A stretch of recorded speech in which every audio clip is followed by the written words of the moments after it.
Hello guys, in today's video I will be showing you how to fix Capcut stuck loading problem. So the answer is easy, just go to the settings and then scroll down to the apps section and then go to the search and search Capcut, and next go to the storage, and here you will find this clear cache option. Click on it.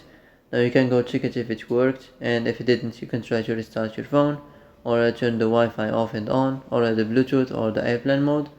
Also, you can try to clear data, but be careful. If you clear data, all the Capcut's data will be deleted.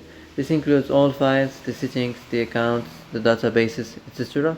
So be careful if you want to clear your data. Well, that's it for today's video. I hope this is the answer you've been looking for. If you like this video, don't forget to like and subscribe. And that's it. See you in the next video.